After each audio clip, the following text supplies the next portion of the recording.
Obrigado, eu que agradeço, doutora Cleide Camareiro Ferreira. Desejo uma excelente noite a todas e todos. A cumprimento e parabenizo pela atuação frente a essa importante comissão.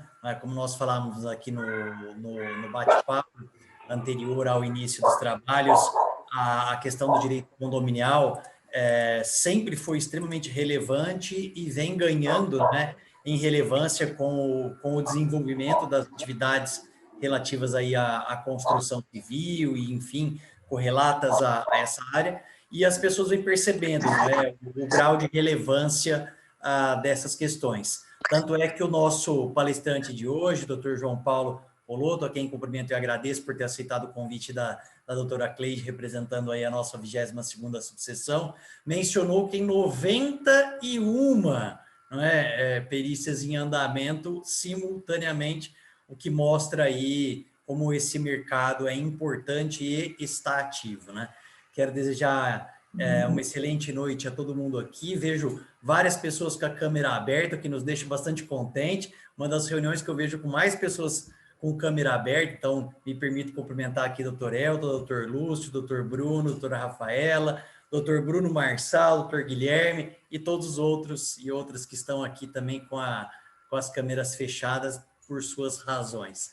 E também quero agradecer aí toda a colaboração dos nossos trabalhadores da nossa OAB, aqui na pessoa do Luizinho hoje, que sempre nos ajudam incansavelmente e que tornaram possível que a nossa subseção continuasse ativa, não é, nesse período pandêmico. Quero aqui, em nome, então, da nossa diretoria, em especial do nosso presidente Marcelo Henrique, que, como mencionei aqui informalmente, mas agora fazendo a escusa oficial, né, está em São Paulo, na reunião do Conselho Seccional da OAB hoje, e, portanto, não pôde estar aqui presente, mas está trabalhando pela OAB também neste momento. Desejar, então, um excelente evento e declarar abertos os trabalhos de mais essa palestra, mais esse grupo de estudo da nossa 22ª subseção sobre aí os vícios de construção de empreendimentos condominiais e suas patologias. Muito obrigado, doutora Cleide e doutor João Paulo. Obrigadão, doutor Henry. E doutor João Paulo, sem palavras, aí, renovo aí os agradecimentos em nome da comissão. Vejo aqui que a gente tem vários engenheiros participando da nossa reunião, também tem alguns síndicos profissionais também. Mais uma vez, renovo aqui, doutor Henry, esse espaço aberto aqui não é para os advogados e em conjunto com a sociedade. Então, tenho certeza que vai ser uma reunião extremamente produtiva. Eu vou pedir só licença aqui para ler o currículo do João Paulo, tá? O João Paulo, além de perito judicial na construção civil, ele é engenheiro com ênfase em infraestrutura urbana pela UFSCar, especialista em avaliações e perícias de engenharia pelo IPOG, mestrando em avaliações e valoração da Universidade Politécnica de Valência, credenciado pela CEF Banco do Brasil e membro titular do IBAP. João Paulo, uma boa exposição. A palavra é com você. João Paulo, me permita só fazer um complemento. Doutora Cleide, sua colocação é precisa, tanto é que a nossa lei, né, o nosso estatuto e a nossa casa aqui em São José do Rio Preto se chama Casa do Advogado e da Cidadania. E, portanto, sem dúvida nenhuma, a advocacia é o nosso foco inicial, mas a cidadania também é foco principal da nossa visão, tanto é que na nossa casa, né, nós temos esse título e, portanto, aqui, né, que esse ambiente virtual representa a nossa casa, nós estamos na nossa casa dos advogados e advogadas, mas também do cidadão e do cidadão. Certeza. Obrigada, doutor Henrique. Ok. Queria agradecer, dar boa noite a todos pela presença de estar aqui hoje comigo, doutora Cleide pelo convite, a OAB, doutor Henrique também pela presença, de poder compartilhar com vocês um pouco, né, sobre esse tema de grande importância para construtoras, para os síndicos, para os moradores e para nós também, engenheiros e advogados, arquitetos, que estão envolvidos quando tem alguma discussão e a gente precisa auxiliar e ter essa questão da cidadania para prestar nosso papel. E para falar sobre o tema das patologias construtivas em condomínios, as condições de garantia, das responsabilidades, a gente separou aqui algumas partes para a gente conversar, passando por uma breve explicação sobre as patologias construtivas em si, né? Para passar um pouquinho para vocês de conhecimento dessa parte um pouco técnica, mas de uma forma mais superficial mesmo, para, às vezes, identificar uma patologia, para saber, tentar compreender um pouquinho esse mundo da engenharia, né? Falar um pouquinho sobre classificações das patologias, as origens que elas podem ter. Depois a gente entrar um pouco na questão da assistência técnica, que é prestada pelas construtoras, pelas incorporadoras, após a conclusão dos empreendimentos, que sempre tem bastante dúvida.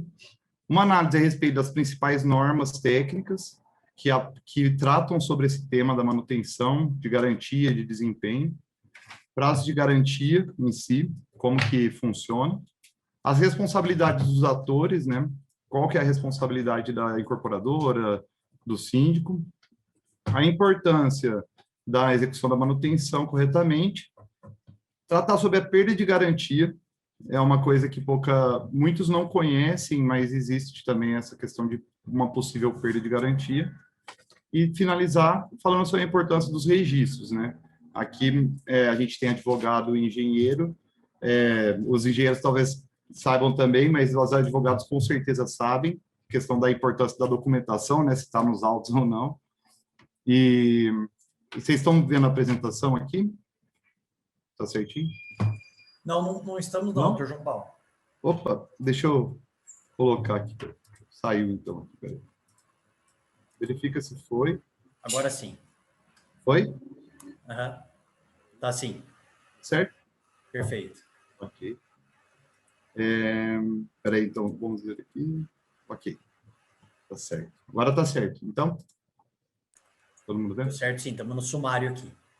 Beleza. Então, finalizando, sobre a importância dos registros e alguns registros técnicos que são os laudos que podem ser realizados e têm grande importância numa discussão quando a gente caminha para a parte judicial.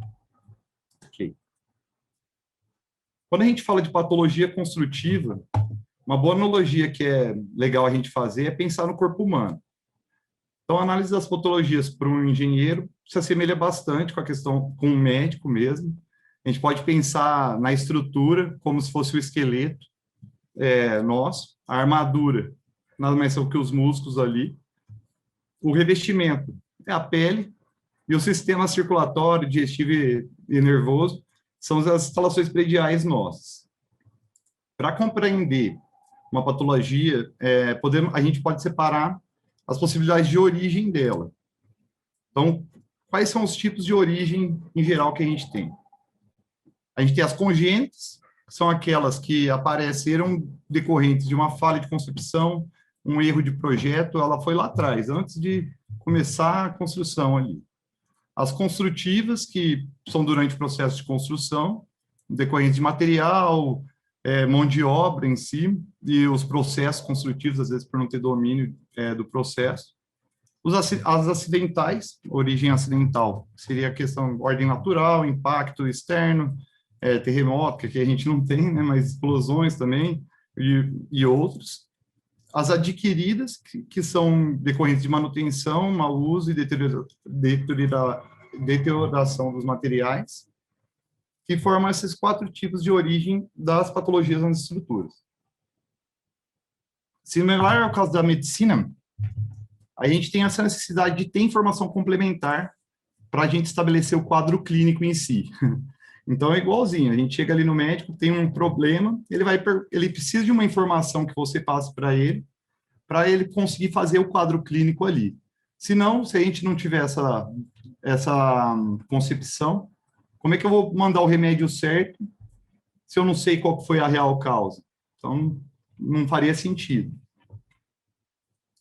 Em relação à classificação das anomalias, como que a gente classifica, também são 4. A gente pode separar em patologias endógenas, que são as originárias de uma falha construtiva, em geral, elas vêm de dentro para fora, ali, ela aparece, não foi causada por alguém ali de uso, ou uma questão de dentro para fora mesmo, uma patologia endógena de falha. Patologia exógena, que possui em sua origem na interferência causada por terceiros. Então, um exemplo típico aqui que a gente colocou, vamos pensar numa construção de um prédio fora, que começou a construir e alterou o solo do prédio que já existia. Então, essa alteração do solo causa uma acomodação e vai fazer o quê? Um recalque ali na nossa edificação que já existia, e esse recalque vai resultar, por exemplo, fissuras, rachaduras. As naturais, que é fenômenos naturais mesmo, parecido com a questão da origem acidental, né? E as funcionais, que são relacionadas com a questão do final da vida útil dos materiais mesmo, que é, por conta, a maioria das vezes, a falhas de manutenção, tá? Então, a gente pode classificar essas 4 aqui. Em relação a causas em si da patologia, a gente tem causas de projeto, execução, utilização, materiais, manutenção e uso, e as que são outros variados ali, que seriam um acidental. Aqui eu separei 3 estudos, na verdade. Esse aqui foi feito pelo Paulo Helene, é um engenheiro de grande importância na área de perícias também, e ele fez um estudo em 92, onde ele identificou que a maior parte das patologias, pelas edificações que ele analisou, a patologia ocorria pelo projeto aqui, 40% a causa era de projeto. Lembrando que em 92 aqui não tinha essa tecnologia que hoje a gente tem, né? O computador já não era assim, então, mas tinha a maior parte das causas aqui. Seguido pela execução, e materiais também ocupava 18% aqui. Esse estudo do Saad, ele ele identificou que causa em relação a projeto caiu para 37%, caiu muito pouco, mesmo com a evolução da tecnologia.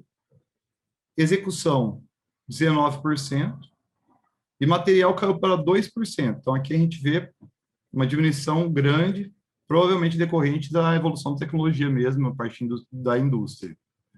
E o que a gente percebe? A parte de manutenção em si, ela representava aqui pelo estudo do Paulo Helene, 10%, enquanto já no do Saad foi para 33%.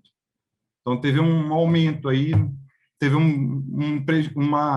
a gente identifica como uma queda, um aumento no desprezo da manutenção, né? E muitas vezes acaba sendo desprezado a manutenção, sendo visto como um gasto desnecessário. Já esse outro estudo aqui, o que a gente vê? É um estudo do IBAP, é o Instituto Brasileiro de Avaliações Perícias, é o principal instituto de engenharia de perícias e a partir de avaliações. Eles apresentaram em 2009 no Congresso um estudo mostrando que para prédios acima de 30 anos, a maior parte das patologias decorriam da parte de manutenção mesmo, 66% era falha de manutenção e uso em si. Então, a gente percebe que, depois dos 30 anos, não vai ser erro de projeto, provavelmente, né? Já era para ter aparecido ali. Então, tem bastante patologia também. Esse estudo levou em consideração só edifícios que tiveram acidentes, eles pegaram um banco de dados do Corpo de Bombeiro mesmo, e totalmente ligado aqui na parte de manutenção. Uma pergunta que fazem bastante é quais são as patologias e anomalias mais frequentes, né? Qual será que aparece mais?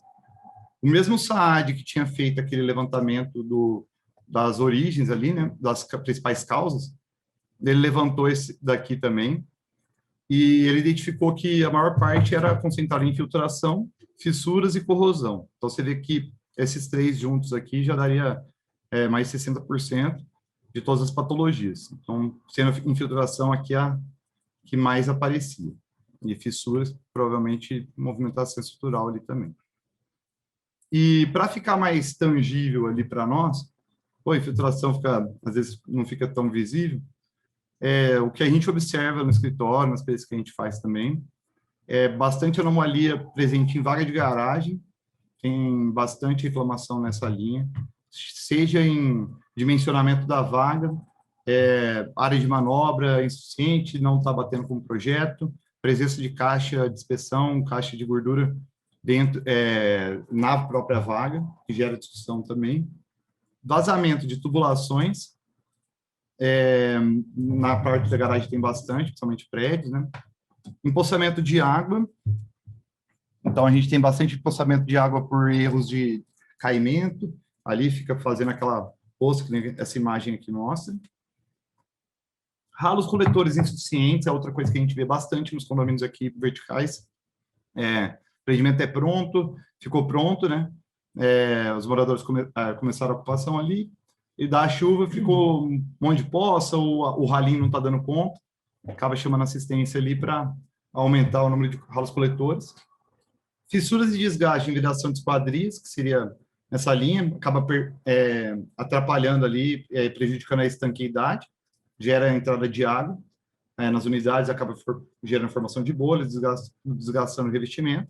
Impermeabilização, em geral, tem muito na linha de floreiras dos empreendimentos, você vai passando pouco tempo, se a impermeabilização não foi feita adequadamente, acaba gerando bastante umidade ascendente, que são aquelas manchas que vêm de baixo para cima, e acúmulo de matéria orgânica também, que vai ficando esverdeado ali.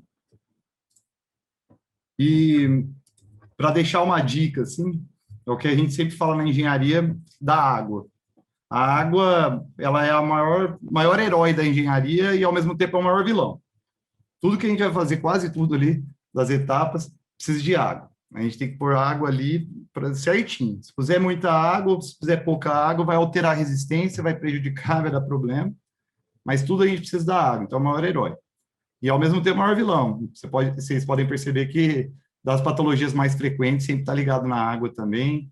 É uma impermeabilização que, às vezes, não dá tanto valor na hora que está construindo. Acho que não precisa tanto. Gera problema. Então, sempre que vê alguma coisa que está ligado com água ali, telhado, alguma coisa assim, sempre já é bom ficar de olho nela. E quando a gente identifica uma patologia no condomínio, o que a gente tem que fazer? Chamar assistência técnica, constatar um laudo técnico já especializado, solicitar defesa civil? É variável. Essa resposta não dá para ser direta, depende sempre de cada caso, mas colocando numa situação onde um empreendimento acabou de ser entregue, o que a gente mais tem é a chamada da assistência técnica. A assistência técnica seria, ela é fornecida pela própria incorporadora, o empreendimento ficou pronto ali. E o que ela é? Ela é um apoio, um suporte que é dado aos clientes pelo fabricante, no caso é a incorporadora, ou por uma rede credenciada especializada da própria incorporadora. Então, deu um problema ali, normalmente, comecinho, faz a solicitação, notificação, sempre guardando essa notificação, e chama assistência técnica. Em geral, a assistência técnica ela pode ser realizada de diversas formas, pode ser periódica, pode ser só quando tem a notificação, depende de cada caso. Pode ser a realização de reparos de partes que deram problemas, que eles assumiram, ou também, às vezes, deixar a equipe para fazer de peças não defeituosas, dependendo de cada contrato. E pode ser por serviços pagos ou gratuitos, dependendo da situação, né? A ideia é realmente prestar uma assistência em si.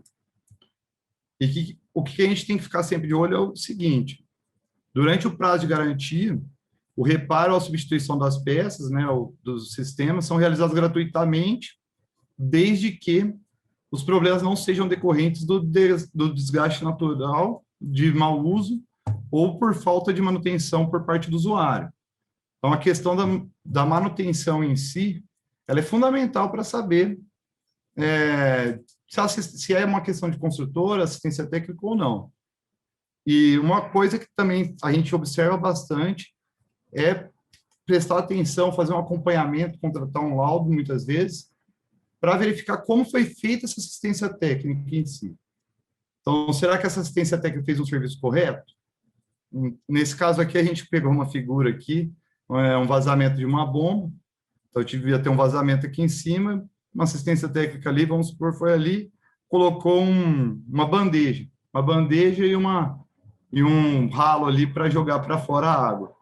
Então, beleza, resolveu só o que está aparecendo ali, mas não resolveu a causa do problema, deixou esse problema totalmente uma gambiarra, assim, né? Entre aspas.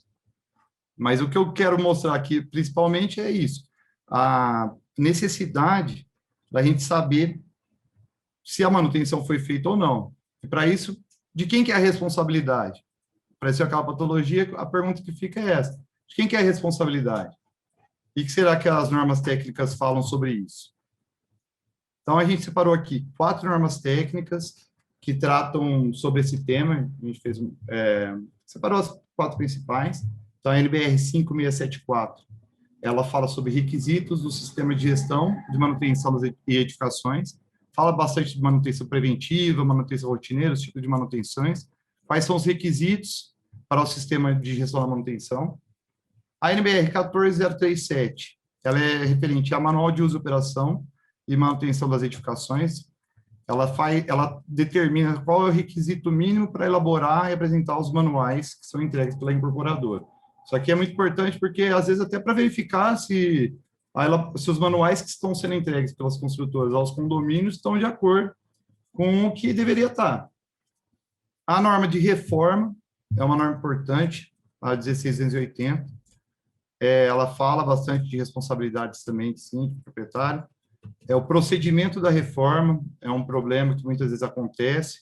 O sistema da gestão das reformas, os síndicos têm que ficar muito de olho nessa norma aqui, somente em empreendimento novo, que vira um canteiro de obras, né? 50 unidades ao mesmo tempo fazendo reforma, não sabe se está atacando o entulho nas tubulações, o que está acontecendo, o que está sendo decorrente disso ou não.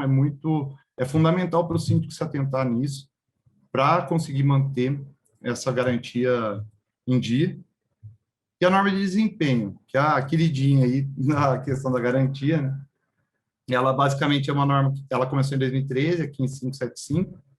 Ela mostra os requisitos mínimos de desempenho que os sistemas precisam ter. Ela é um conjunto de diversas normas técnicas. Muitos engenheiros têm alguns debates falando se precisava, se não precisava, mas ela foi muito boa, ela gerou um mix ali e definiu muita coisa, baseada até em jurisprudência, do que é a garantia, quais são as responsabilidades, que tinha muita discussão, quanto tempo ia durar essa responsabilidade da construtora.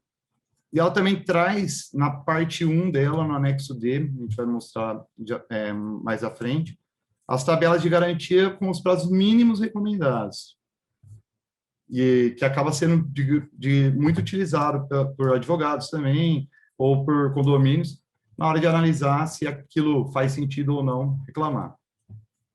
E para garantir norma de desempenho em questão, antes de eu mostrar aqui da norma em si, tem sempre que fazer aqui, uma definição, né, de garantia legal e garantia contratual. Então, só lembrando, né, a garantia legal ela é a garantia que é obrigatória, ela é decorrente de lei, ela é um direito ali que já existe, e não tem que estar em contrato nenhum. O fornecedor tem que sanar os vícios ocultos e aparentes de qualidade e de quantidade, assim como indenizar pelo consumidor, e é independente da parte do contrato. Já a garantia contratual, ela não pode ser menos do que a garantia legal, né? Ela é o que está no contrato, em geral, é mais, decorre da liberdade do fornecedor, quer fazer uma questão diferenciada para o cliente, então ela é disposta em um termo escrito. Para a norma de desempenho em si, que trouxe de uma forma mais clara essa questão da garantia, uma dúvida que a gente tem é quando começa a contar os prazos de garantia. Então, os prazos de garantia, eles são iniciados a contagem a partir da data de expedição do habite, não necessariamente o habite em si, né? Pode ser algum outro documento que atesta a conclusão daquela obra. Então, às vezes, está enrolando para conseguir o habite, mas tem algum outro documento, às vezes um laudo de entrega de obra, a instituição de condomínio, que vai definir que aquele condomínio está pronto. Então, a contagem acontece a partir disso. E a grande pergunta que todo mundo sempre faz é o prazo de 5 anos. A gente observa que tem esse conceito de, putz, tem 5 anos a garantia e depois acabou. E será que é assim mesmo? Essa aqui é a tabela da norma de desempenho, anexo D, que estabelece os prazos de garantia mínimos para cada sistema. Então, assim, não é tudo que é 5 anos. E não é só 5 anos, muitas vezes também. A gente vê aqui, ó, nos 5 anos, basicamente são as questões que podem prejudicar a estrutura, segurança, integridade e a questão de habitabilidade em si. Então, prazo mínimo de garantia recomendado pela norma seria de 5 anos aqui em fundações, paredes de vedação, estruturas auxiliares,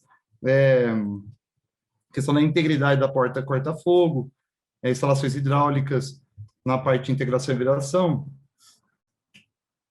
impermeabilização, estanqueidade, entre outros. E já a gente vê também que tem vários sistemas que têm 1 ano só de garantia, não é mais do que isso. Por exemplo, fechaduras não vai ter por que ter para 5 anos, ou outros sistemas, como a gente vê aqui, forros de gesso, por acomodação, que é relativamente comum, forros de madeira também, o penamento é um ano só, são mais ligados à questão de dificuldade de você verificar se isso foi causado ou não pelo usuário. E como que ficam as responsabilidades? Então, a gente fez aqui deixa eu ver aqui, certo? A gente separou, de acordo com essas normas mesmo, a responsabilidade de cada ator envolvido ali. Então, de forma simplificada, incorporadora e construtora tem a responsabilidade de entregar o termo de garantia, conforme a NBR 14037, entregar o jogo completo de plantas, especificações técnicas, é a obrigação deles fazer isso.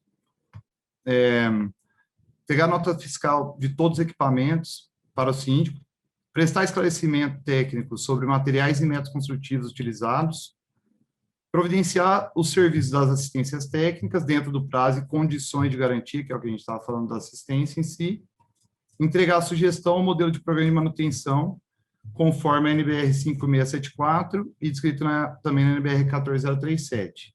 Essa é a responsabilidade aqui a gente pode colocar em relação à manutenção por parte da incorporadora. O síndico, acho que é o personagem principal aqui, né, para a questão da manutenção. Ele tem que fazer a administração de todos os recursos para a realização da manutenção, assegurar que seja estabelecido o modo de comunicação em todos os níveis de edificação, coletar e manter arquivados os documentos relacionados às atividades, isso aqui é fundamental, não adianta fazer só a manutenção sem guardar a documentação dele, e durante o prazo de vida útil dos sistemas. Contratar e treinar os funcionários para execução, efetuar o controle do processo de manutenção, gerenciar e manter atualizada a documentação, seus registros, seu fluxo pertinente, gerir as atividades de manutenção, conservação das áreas comuns e equipamentos coletivos do condomínio. E eu queria destacar aqui também da parte do síndico, o artigo 1348 do Código Civil, que destaca que compete ao síndico diligenciar a conservação e a guarda das partes comuns e zelar pela prestação de serviços que interessem aos possuidores. A parte da NBR 5674, artigo 5.1, que fala que o proprietário de uma edificação responsável pela sua manutenção deve observar estabelecido nas normas técnicas, manual de operação e uso e manutenção de sua edificação, se houver. Também no 5.2, no caso de propriedade condominial, os proprietários condôminos responsáveis pela manutenção de suas partes autônomas individualizadas, e são os responsáveis, né? E corresponsáveis pelo conjunto da edificação. Isso aqui é mais para chamar atenção para a parte do condômino mesmo. Durante uma reforma em si, tirou um elemento estrutural, uma coisa que não pode, o síndico tem que ficar de olho, fazer um laudo de reforma, chamar um profissional habilitado ali para poder acompanhar. E principalmente aqui na questão do Código de Obras Municipal, que é a responsabilidade do síndico mesmo também. Em caso de negligência no cumprimento de seus deveres, o síndico pode ser civil e criminalmente responsabilizado. No caso de propriedade condominial, os proprietários condôminos são os responsáveis pela manutenção das suas partes individualizadas. Então, no parágrafo único aqui, na execução de obras de qualquer tipo ou dimensão, nas unidades mencionadas no caput deste artigo, o síndico deve solicitar a participação de profissional habilitado, exigindo RT, RRT ou TRT, bem como croquis do local a ser reformado e laudo técnico descrevendo o serviço a ser realizado, com o objetivo de garantir a segurança do conjunto da edificação. Então, isso aqui é para chamar a atenção mesmo da questão dos síndicos, a gente observa bastante. Às vezes, a gente não tem esse conhecimento dessa responsabilidade que tem. O síndico, ele é um gestor ali do que está acontecendo, ele guarda essa responsabilidade da garantia, ele tem que fazer essa parte da manutenção. Reforma, é importante também a gente se atentar e sempre cumprir os requisitos, fazer de acordo com a NBR de reforma, observando se está sendo colocado algum elemento estrutural que não deveria ser perfurado, por exemplo. Tem que ver o que está acontecendo. O síndico, em geral, não é o engenheiro, não é o profissional habilitado, mas ele consegue fazer a delegação disso. E faz parte da responsabilidade, até para a questão da manutenção como um todo. E as administradoras, basicamente, é realizar total ou parcialmente as funções administrativas do síndico, conforme condições de contrato de condomínio e administradora, aprovado em assembleia. E o zelador fazer o cumprimento cumprir os regulamentos do edifício e as determinações do síndico e da administradora, coordenação dos serviços executados, de manutenção local e das empresas terceirizadas, registrar as manutenções realizadas e comunicar à administradora e ao síndico, prestar o suporte ao síndico, à administradora, para a coleta e arquivamento dos documentos, fiscalização para que as normas de segurança e saúde dos trabalhadores sejam cumpridas ali dentro do condomínio. Então, essas são as responsabilidades de cada ator envolvido. E uma coisa que vale a pena citar um pouco é sobre perda de garantia. Então, a garantia, ela vale desde que a gente tenha, todas as partes estejam de acordo com as suas respectivas responsabilidades ali. Então, existem casos de perda de garantia, não é tão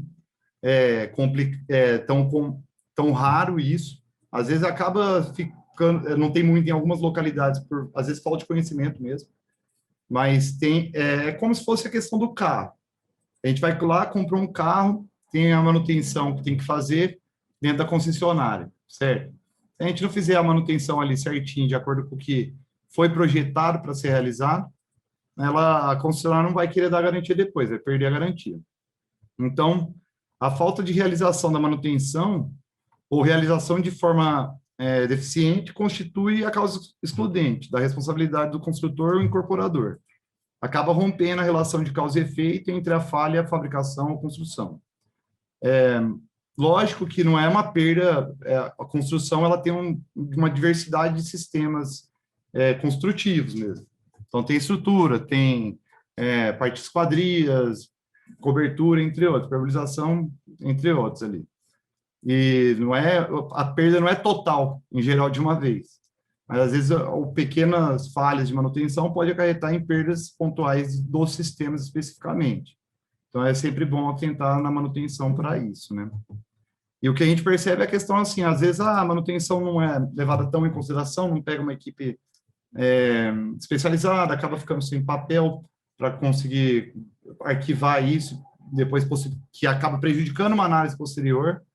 E aqui a gente trouxe um gráfico muito conhecido na parte da engenharia, que é a regra de Sitter, né? Que basicamente ele mostra a evolução dos custos pela fase de intervenção. Então, aqui, uma situação de como se fosse o custo para você alterar durante o projeto. Da fase de execução, essa relação já vai para 5. Fazendo a manutenção de forma preventiva aqui, no ponto correto, a gente teria 25. E muitas vezes a gente vê que nesse ponto aqui não é feito. Mas não precisa, e acaba deixando. Só que a estrutura ela é complexa, ela vai, às vezes, evoluindo que nem a gente aqui, às vezes não faz um exame, não vai no médico direito, e aí o problema vai evoluindo a gente que não está vendo.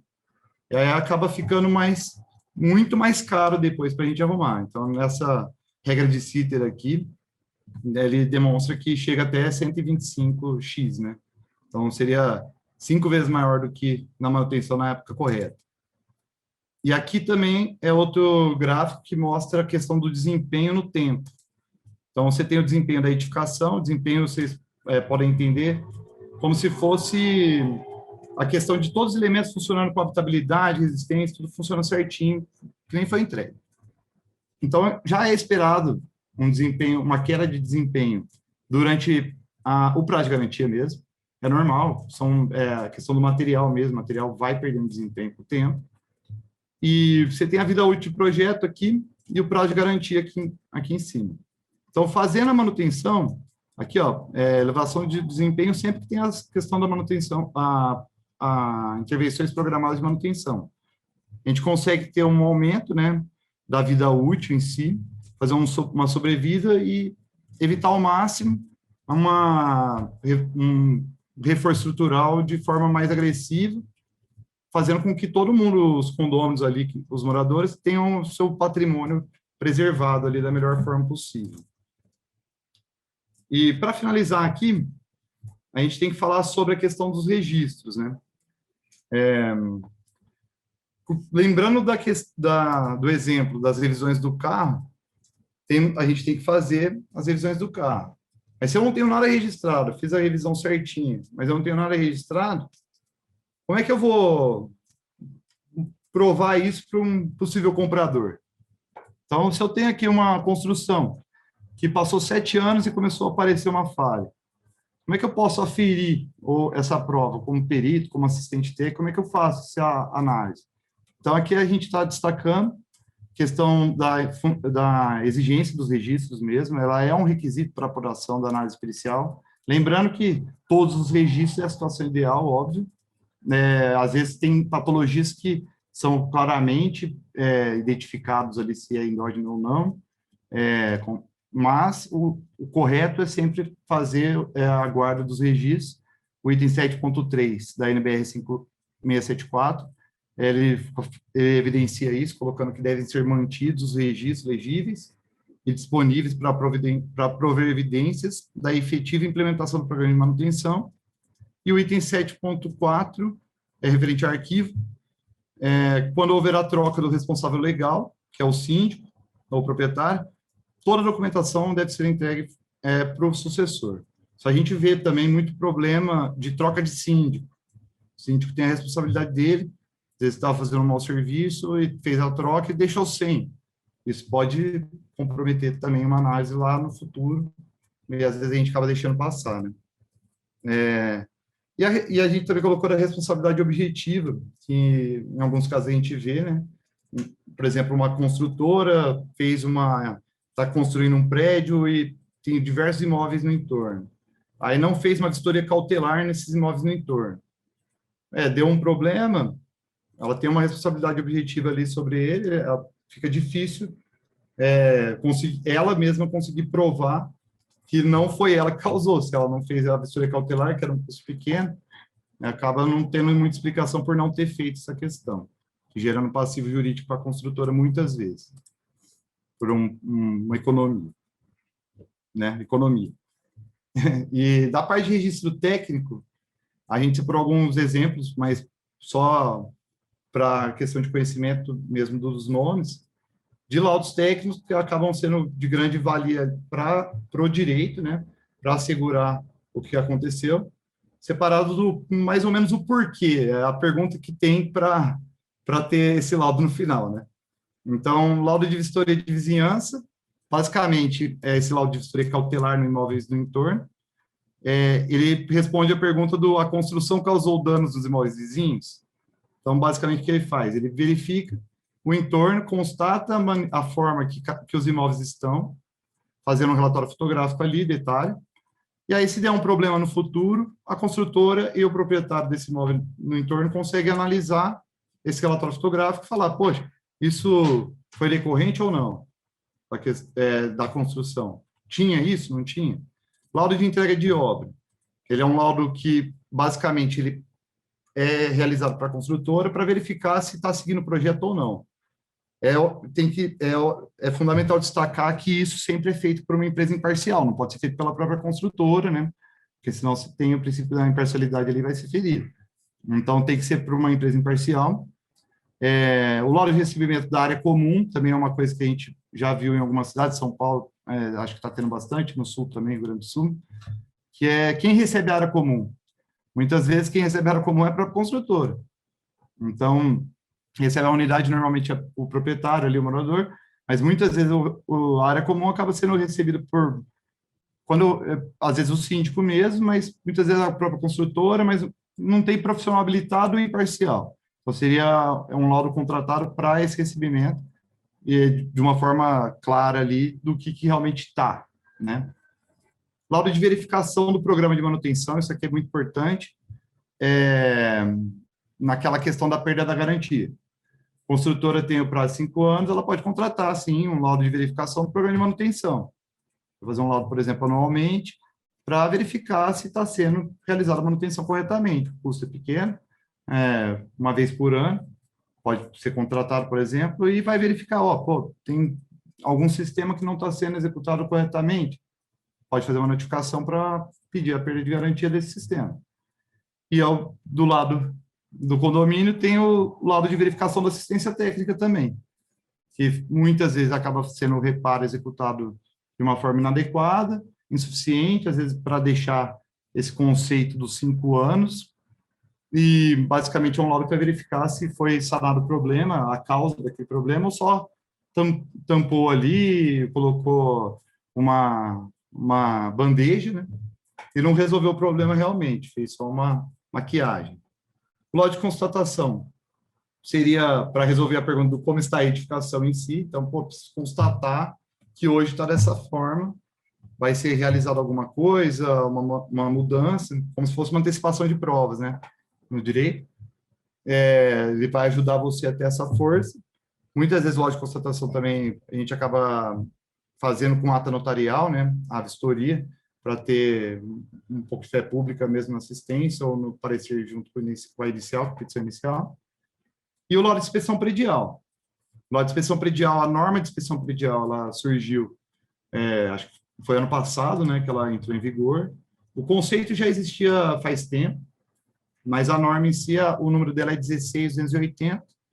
Ela consiste numa análise que pode ser isolada ou combinada dos sistemas. Então, quando precisa fazer uma inspeção predial de um conjunto aqui do empreendimento, ou do shopping, por exemplo, shopping, resort, acaba contratando bastante para fazer a questão do valor patrimonial que está tendo ali naquela edificação.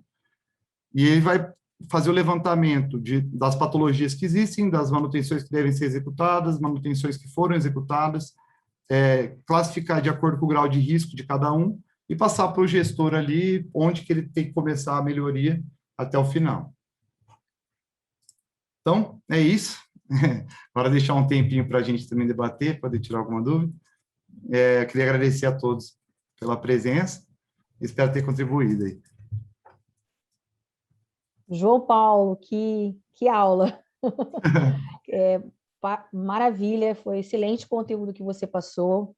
É indispensável a gente debater, é extremamente pesado, às vezes, para nós, advogados, o volume de norma técnica que vocês têm, e que a gente tem que estudar, nós do segmento condominial, a gente temos que estudar isso aí constantemente aí para orientar o síndico nesse sentido.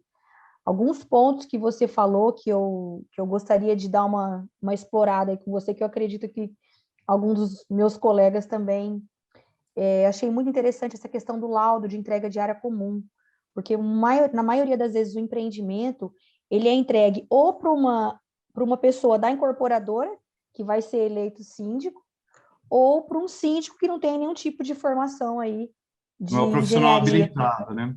Exatamente. Pois ele acaba sendo uma ferramenta para isso mesmo, né?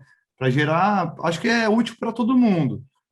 Tanto para a construtora, para se resguardar e não gerar um passivo depois de falar que tal, não foi feito por uma empresa, por quê?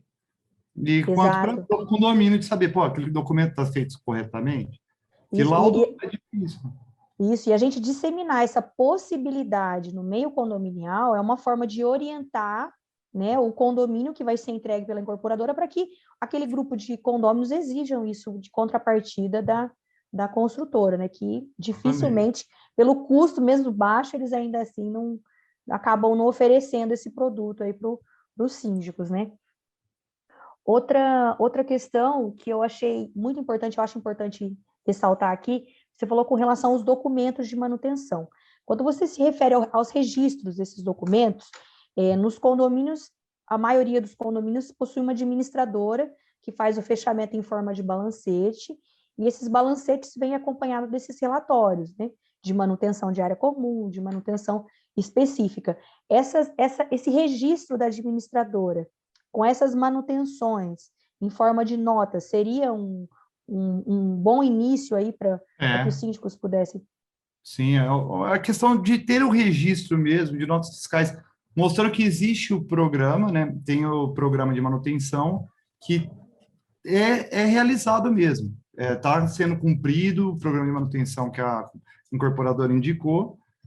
Tem aqui uma nota fiscal da empresa tal que foi contratada para realizar a entrada deles, saída deles. Essa é a questão de documentação. Para dar uma garantia para o perito, dependendo do caso que for, poder ter uma confiança ali, né? Legal. E uma documentação que gere uma confiança, porque às vezes você vai e não tem documentação. E o perito, ele não consegue, ele tem requisitos para poder apurar. Se ele não tiver nenhuma documentação, ele fica difícil também para diversos tipos de patologia. Entendi. Então, seria até, eu estou perguntando aqui para ver se a gente consegue exaurir. Por exemplo, eu tenho o zelador, né? Na maioria das vezes o síndico trabalha e está o zelador lá no residencial recebendo as notas. A anotação numa nota, por exemplo, pintura, troca de algum registro específico lá na nota fiscal, uma anotação à mão já seria um direcionamento de uso daquele equipamento que foi substituído pelo condomínio, ou não? Lógico que, assim, não é o... A melhor coisa é fotografia. É grátis, todo mundo consegue tirar, consegue registrar de uma forma legal também. Então, fotografia sempre é bom, né? A gente sempre comenta aqui no escritório, a gente fala, poxa, foto é de graça, tem que tirar muito. Quanto mais, melhor para constatar a situação.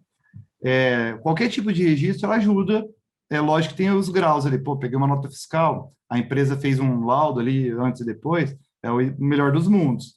Mas nem sempre a gente consegue chegar nisso. Esses mundos no condomínio é difícil de acontecer.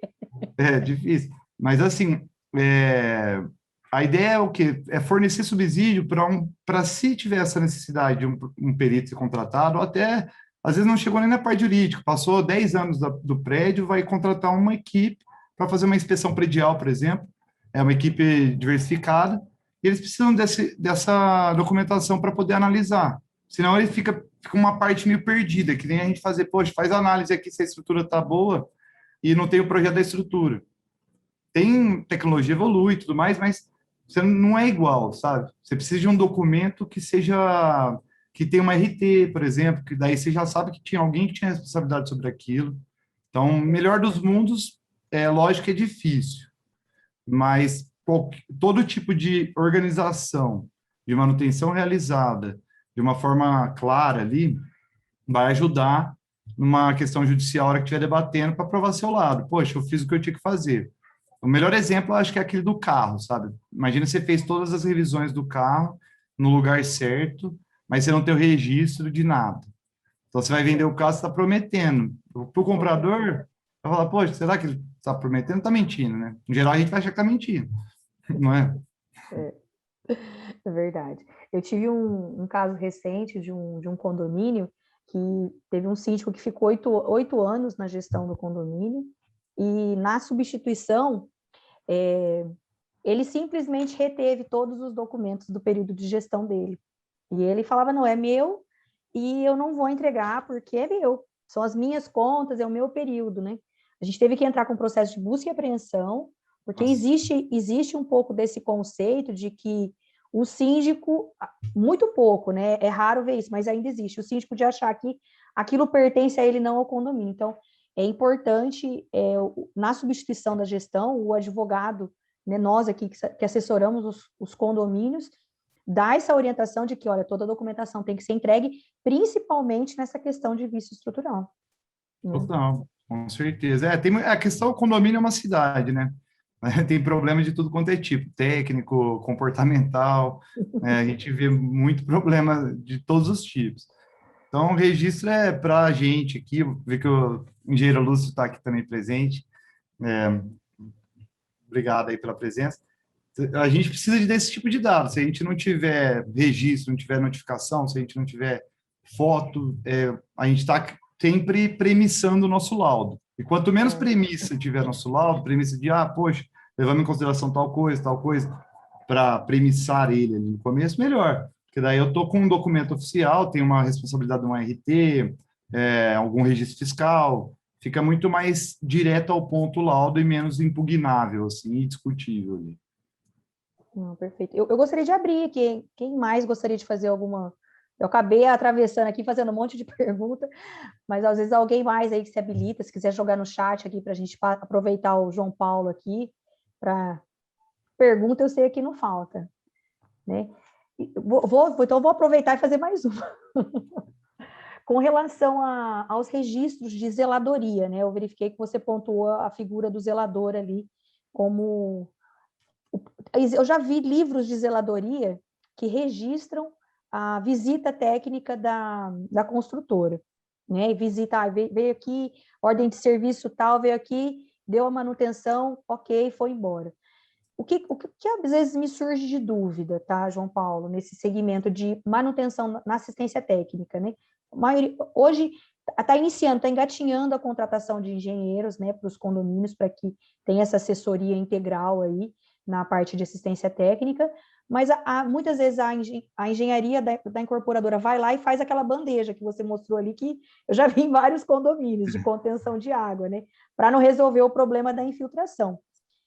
Nesse tipo de situação, né, que a gente às vezes tem algumas obras, não só da infiltração, alguma obra que seja subterrânea, que seja uma grande obra, uma obra grandiosa, e que venha dar um problema lá no futuro. Eu teria que ter, condomínio, exigido uma nova ART da incorporadora ou não? Então, se for feito algum reparo dessa magnitude, uma questão de estrutura em si, é obrigatório que a construtora recolha uma RT já.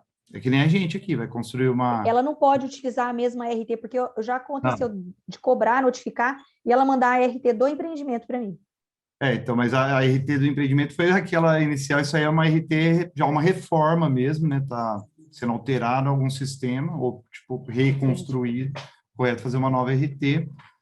E uma coisa também que chamou a atenção do laudo de recebimento, da área comum, uma documentação muito importante que vale a pena é o laudo de verificação da assistência técnica. Então, assim, fez a assistência técnica, foi lá prestar o serviço por conta de uma infiltração e pôs a bandeja. Contratar, tipo, uma empresa especializada para fazer a verificação da assistência técnica. O ideal seria antes, né? Ela verifica o tipo de problema que era, faz o registro, acompanha, e depois emite o laudo dela referente ao reparo feito pela construtora. Não vai interferir no trabalho da construtora em si, mas vai estar com uma verificação se aquilo vai ou não, né? E isso sendo, tipo, você tendo esse documento, você fica muito resguardado. Isso ajuda muito na questão de, poxa, vai vencer o prazo da garantia, né? Que é onde fica mais discutível. Então, poxa, a construtora prometeu agora, final dos 45, vai arrumar tudo. Então, beleza. Faz a constatação geral antes, faz a acompanhamento da assistência que ela está prometendo ali, depois da assistência terminada, verifica, se tiver muito problema ainda, já entra com a ação, se não tiver, faz a notificação para ela recorrigir ali o que não foi feito corretamente. Maravilha, maravilha. O Lúcio mandou uma pergunta aqui, vou fazer a leitura, tá? Doutora Cleide, se me permite só interrompê-la antes da sua pergunta. O Anzo, não sei se é o Celso, que foi meu aluno, mas se for, uma ótima noite, se não for, também ótima noite. Ele perguntou se o material da palestra vai ser disponibilizado pelo palestrante em PDF. Vamos, e aí só... claro.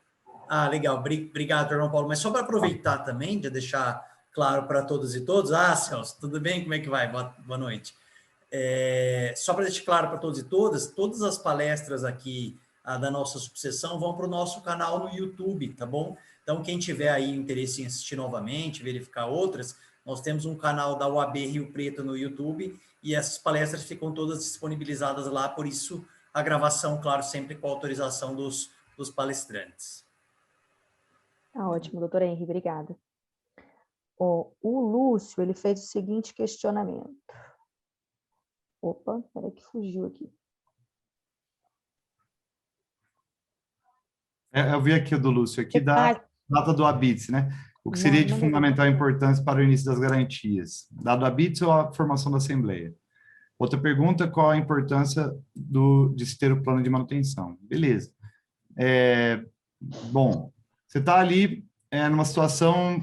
O normal é a data do ABITS. É o primeiro ali, saiu a data do ABITS, vai fazer a Assembleia depois. Então, o convencional é a ABITS. A gente procurando, o que a gente encontra é assim, ABITS ou auto de conclusão ou qualquer outro documento que mostre que esse empreendimento foi finalizado. Então, poxa, é mais uma questão do direito em si, sempre tem a possibilidade de discussão. Então, poxa, às vezes a ABITS saiu 2, 3 anos depois, mas já estava pronto, já tinha instituído ali a Assembleia, vai valer o primeiro ali desde quando começou a ocupação, né? A importância de ter o plano de manutenção ele é fundamental. Ele realmente é fundamental. Que você tenha para se resguardar, é obrigatório, faz parte das responsabilidades da incorporadora fornecer uma sugestão ou um modelo já desse plano. Para o síndico, é fundamental para ele se resguardar na responsabilidade e evitar perda de garantia. E na questão de custos para os moradores, também, lembrando daquela regra de Sitter, né? Que é a evolução dos custos no decorrer do tempo. Então, fazendo a manutenção certinho, vai conseguir ficar no melhor custo-benefício ali. A importância seria esse para se resguardar juridicamente, para ter o menor custo possível e manter o maior desempenho. Maravilha. João Paulo, doutora, eu vou interromper aqui, fazer uma pergunta, até um adendo. Parabenizar, viu, João Paulo? Obrigado. Pela palestra. Quando a palestra é interessante, o tempo ele urge, né? Mas pegando no início que você está falando da incorporadora, um ponto, eu vejo aqui tem bastante síndico aqui que a gente conhece, um ponto assim de desgaste é em relação à convenção. O Lúcio perguntou, data do ABITS ou da instituição do condomínio, né? Instalação do condomínio. Isso é um ponto interessante. Por quê? Esse é um grande problema. A própria lei lá de condomínio, que ela fala no artigo 35, que a incorporadora tem que instalar. Então, o que acontece? É um cuidado muito grande que os síndicos têm que ter desde o início, isso envolve aí o advogado, o engenheiro, porque normalmente o que acontece? Você instala uma convenção bem genérica, né? Aí é onde acaba beneficiando, não sei se tem alguém de incorporadora aqui, mas a grande verdade é essa, né? Acaba beneficiando muitas vezes a incorporadora a instalação dessas convenções genéricas. E eu achei interessante que você falou, chamando a atenção, você bateu no princípio da imparcialidade. Então eu foquei nessa questão. Isso é bem legal, viu, o João Paulo? É tomar esse cuidado desde o início, né? Não Sim. Só nos problemas, mas a gente tem alguns condomínios aí que estão instalados recentemente, estão na fase embrionária, né? E a gente percebe que não houve essa imparcialidade. Exatamente. Muita responsabilidade para o condomínio e para a administradora nem tanto. E muitas vezes aqui a gente vê também, essa questão da imparcialidade é fundamental, assim, fundamental mesmo. Eu não posso fazer meu próprio laudo, né? Senão não tá certo. É difícil. E a gente vê bastante isso fazendo, às vezes pega até, sei lá, interno que faz o recebimento. Isso não tem validade. Tem casos de o síndico acabou sendo da própria construtora, tem de tudo. Então, assim, tem que manter os princípios lá em acordo, né? Porque senão por isso que sempre a gente bate na tecla. O prazo de garantia é mínimo recomendado. Então, é muito discutível. É muito discutível. E cada vez mais, João Paulo, a gente percebe que o negócio tem que partir para um profissionalismo, né? Você falou do Código de Obra no seu material, que é a Lei Complementar 649, os artigos lá, o 30 que você falou especificamente, tem que ter um cuidado muito grande. O síndico tem que ter um cuidado muito grande, né? Com relação a esse zelo, né? Totalmente. A gente, antigamente, tinha uma cartilha do IBAP São Paulo, que tem até hoje, depois eu vou mandar até no material para vocês, acho que é de utilidade. Legal. Fala bastante sobre essa parte de responsabilidade mesmo. Porque muita gente não tem essa ideia da responsabilidade que o síndico tem. E, basicamente, ele que está guardando todo esse poder ali de ter a garantia.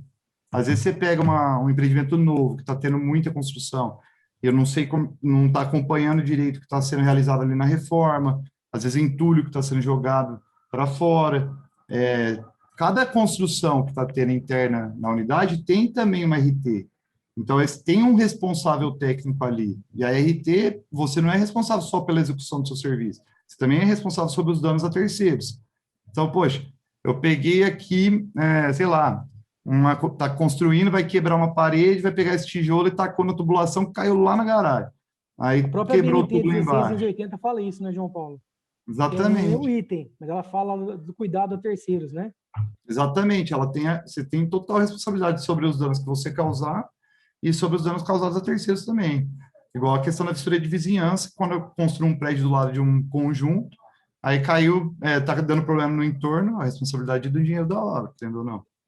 Com certeza, com certeza. E a responsabilidade civil, é bom lembrar que o nosso papel como advogado de condomínio é lembrar diuturnamente sobre essa responsabilidade civil, que não é só pelo mandato, ela se estende aí por 3 anos, e o nosso papel também é orientativo no sentido de que, da mesma forma que o advogado é indispensável para a administração da justiça e para os condomínios, que a gente já tem até um projeto de lei aí, e tramitação para que seja obrigatório a presença de advogado nos atos constitutivos dos condomínios, o engenheiro, ele também é fundamental para manter a segurança da edificação.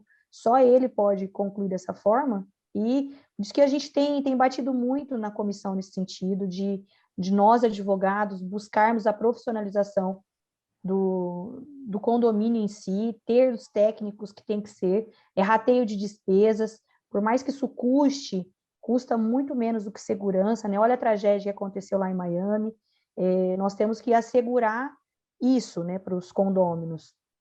E então orientar sempre que, tecnicamente, advogado cuida da justiça e o engenheiro cuida da segurança predial, né?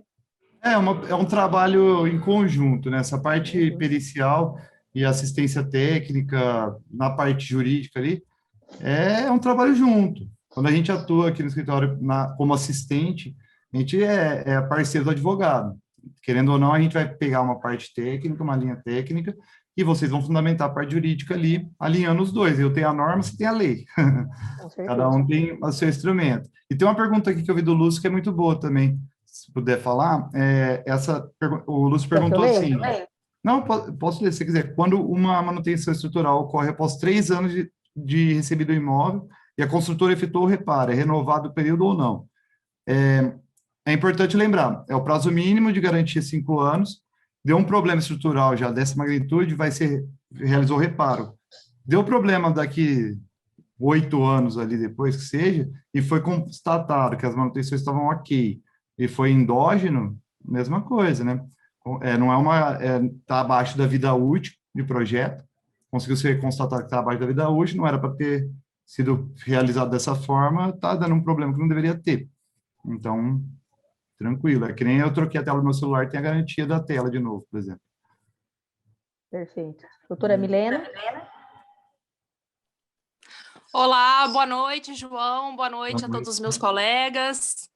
João, nós temos visto pipocar aí problemas, vícios construtivos mesmo, em especial em condomínios verticais.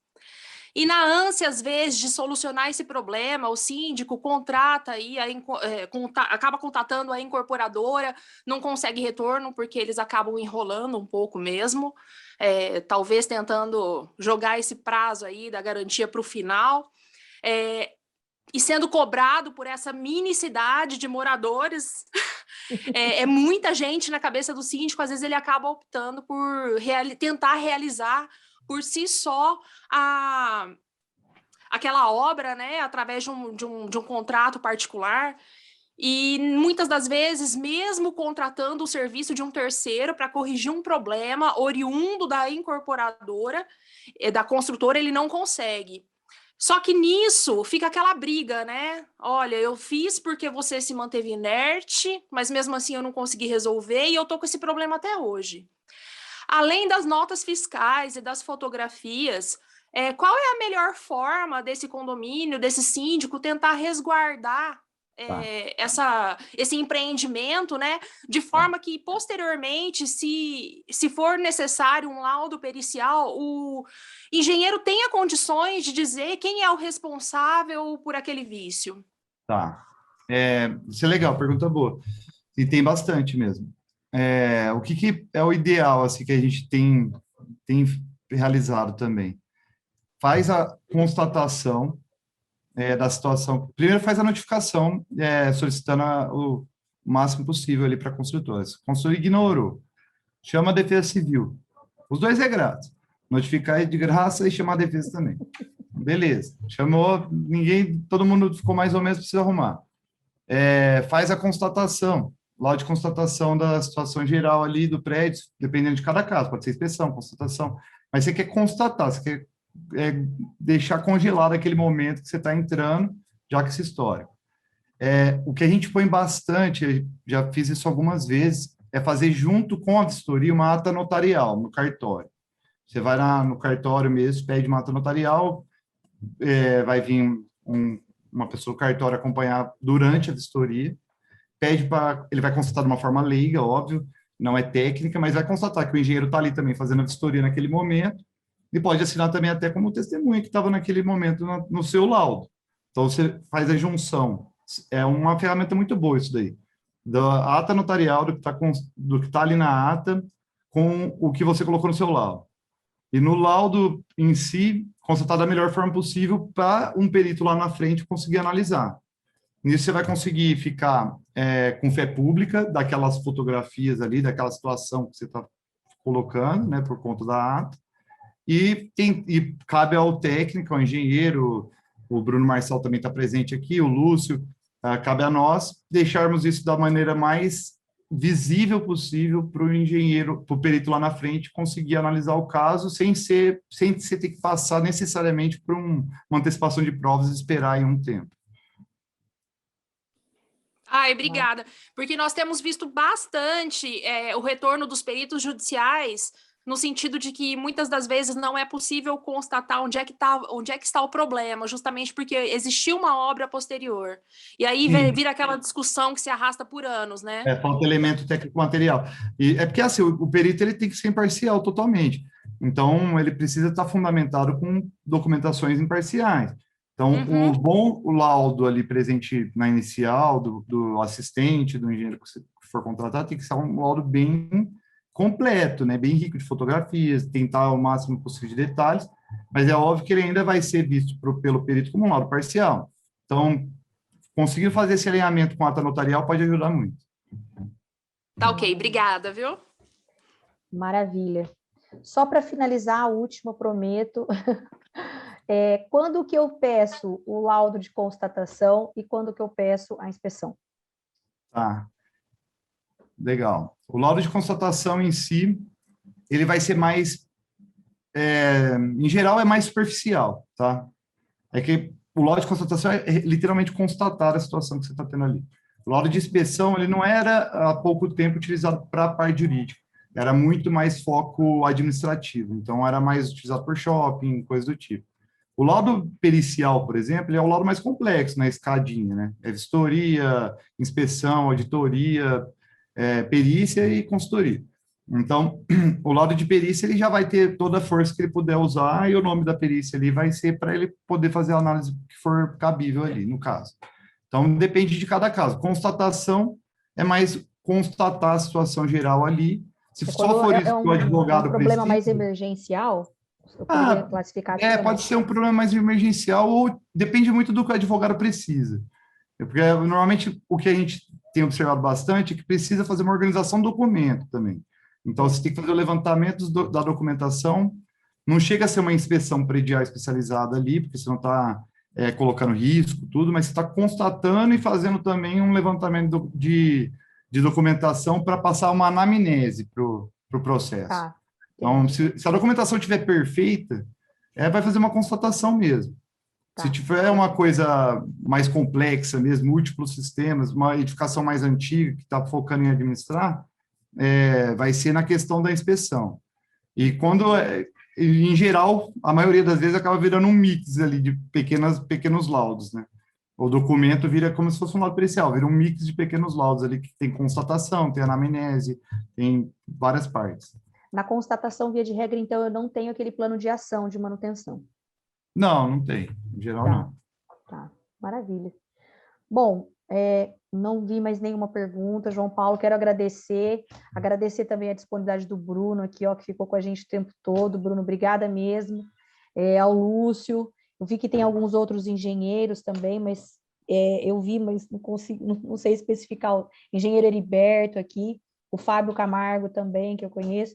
Só agradecer vocês pela participação, eu sei que vocês trabalham com condomínio, os advogados da comissão aqui, obrigada aí, permaneceram presentes até agora. Nossa ideia é sempre estimular o debate, profissionalizar cada vez mais a advocacia condominial na nossa região, trazer esses temas em discussão, porque é indispensável para nós nos aperfeiçoarmos a cada dia mais, né? Muito obrigada, doutor Henry, mais uma vez, renovando aqui o espaço que a nossa subseção abriu aí para a Comissão de Direito Condominial. Queria deixar registrado que nesse mês de agosto, agora finalizando julho e agosto, eu participo de um grupo de presidentes de comissão aí de direito condominial. Está sendo um debate massivo nas redes sociais aí sobre a responsabilidade da atuação irregular das administradoras de condomínio no segmento jurídico, e renovar que no dia 5 agora vai ter uma live que a nossa comissão vai estar participando também. Muito obrigada aí pela paciência de todos, e doutor Henry, mais uma vez, renova aí, Luiz, brigadão aí que você ficou com a gente até agora, obrigada por todo o suporte técnico aí que você nos tem concedido. Doutora Cleide Camareiro, eu que agradeço a sua disponibilidade, toda essa dedicação para a nossa classe, para a advocacia, bem como para todos aqueles cidadãos que se interessam, não é? E às vezes necessitam de esclarecimentos nessa questão do direito condominial tão importante. Que evento sensacional, né? Com certeza essa pandemia trouxe muito mais coisas negativas do que positivas, mas talvez, não é? Provavelmente, se nós estivéssemos num evento presencial, nós não teríamos essa riqueza, não é? É tão difícil nós termos um evento na nossa subseção, na OAB, que a gente possa, e mesmo aqui no evento online, que a gente possa conciliar todos esses pontos de vista, né? Muitas vezes nós temos maciçamente advogados e estudantes de direito, né? E aqui nós temos advogados que atuam nessa área, nós temos o João Paulo, aqui nosso palestrante, a quem agradeço mais uma vez a presença e parabenizo pela excelente exposição, e temos aqui também outros engenheiros, temos síndicos de condomínio, temos então condôminos, temos aqueles que atuam, né, na representação de um lado e de outro, seja da incorporadora, seja da incorporada. Então, com certeza, é muito interessante a gente sair só do plano exclusivamente teórico, não é? E poder ter toda essa experiência prática aí, aliando a atuação técnica do advogado, a atuação técnica do engenheiro e também aí as aflições diárias que os síndicos, por exemplo, passam aí na sua atuação. Quero desejar, então, uma excelente noite a todos e todas, agradecer mais uma vez por essa atenção, um evento com um grupo de estudo, né, com mais de 35 pessoas aqui no seu momento de ápice. Geralmente um grupo de estudo com 5, 6, 7 pessoas já é excelente, não é?